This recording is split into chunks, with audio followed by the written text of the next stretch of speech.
So welcome back to our discussion on the new ISO 9001 standards for 2015. We are now going to talk a little bit about the third part of this discussion, and that is something that's near and dear to Walt and my heart, and that is risk management. There are some considerable changes to the way risk is applied to the standards, so we wanted to give you a heads up on what to expect with that.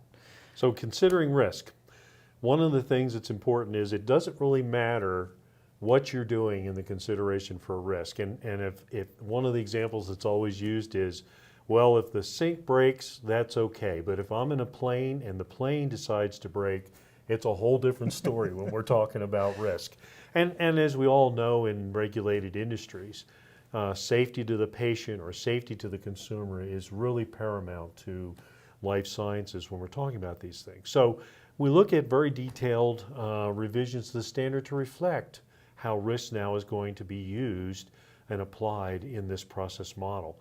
Thinking about adding and using words that we may have not been real comfortable with in the past now become pretty typical from a process orientation when we're dealing with risk determination, risk control, risk mitigation, and even the acceptability for the level of risk. And so managing it in terms of those four phases becomes a common, kind of a common orientation. And I'd like Peter, if you would, just kind of go through those phases. Yeah, so those four phases involve risk analysis, risk evaluation, risk control, and post-product information. So under risk analysis, you've got things like intended use identifications, hazard identification, risk estimation. A lot of this is in the same language of 14971, but it's more of an enterprise approach to it, a sort of a global, company-wide, organized-wide kind of approach.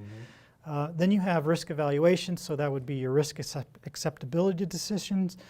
So some of the things like acceptance criteria, making sure that you have a predefined outcome of the acceptance or what's not acceptable.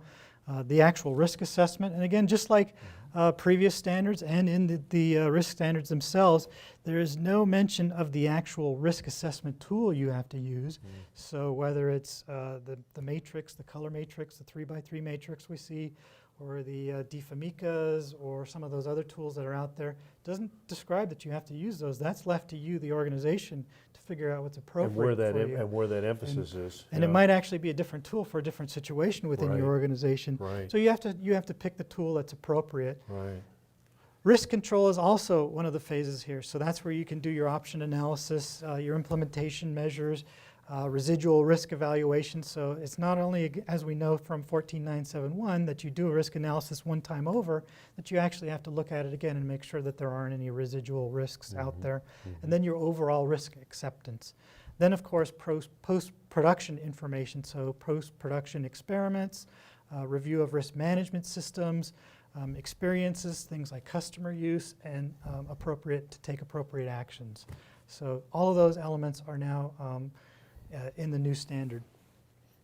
Where is risk mentioned and how does the standard deal with risk? Okay, so in several sections and even in the early planning and reference sections of the standard, the context of risk is now put into a general understanding and a much broader or robust approach to the rest of the standard.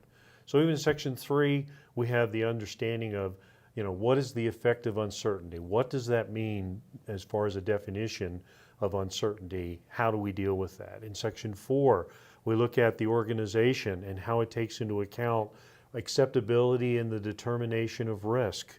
And we also talk about the quality system in itself, which I think is probably a major driver for this major change, is look at the quality system relative to the determination of risk for unintended outputs or unintended use or unintended conditions as a general approach within the quality system.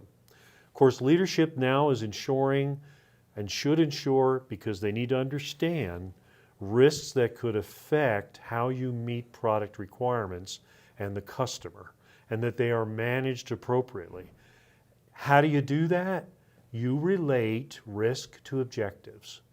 This is going to be a totally major departure for this standard in the understanding of leadership related to objectives and planning and how risk becomes a part of that and how it's managed. And then, of course, the actions to address those risks are an important part of that in terms of resource management and, of course, again, thinking in that plan, do, check, act orientation. Right. We also see risk mentioned in Section 6, so under planning and control changes. So identification of risk and control measures that are needed there. We also have it in Section 8 for control of external processes, so all of those supplier management areas. Yeah. We have it in design and development. So that's probably one of the more familiar areas where most organizations have used risk in the past in product realization or design controls. We also see it in implementation of risk control measures.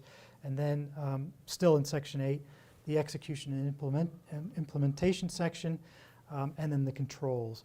Finally, we see it in risk management review. So the interesting thing here, what's the theme here that you see with risk? It's in every single section now. It's there, it's there, it's there, it's there, it's there. It just keeps coming. So, you know, the moral of the story here is if you haven't had exposure to risk in the past, now's the time for you to become comfortable with understanding all aspects of risk as it relates to the quality management system. So, what's an organization to do and how do you understand risk now?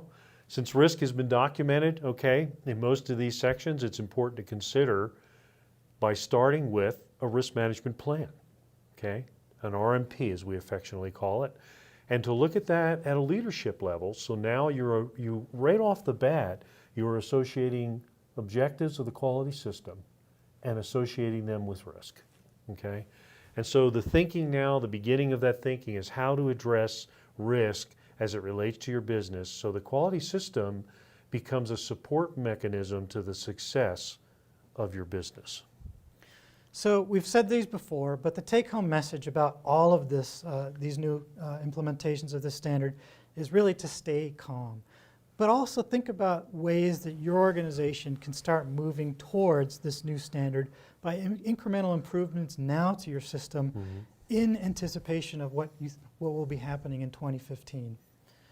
Really seize the opportunities. Make sure that you, again, if you're strategizing about your overall quality management systems, make sure that you have your eye on the future and that whatever you see in this new standard, you're starting to build towards rather than staying static with the existing standards.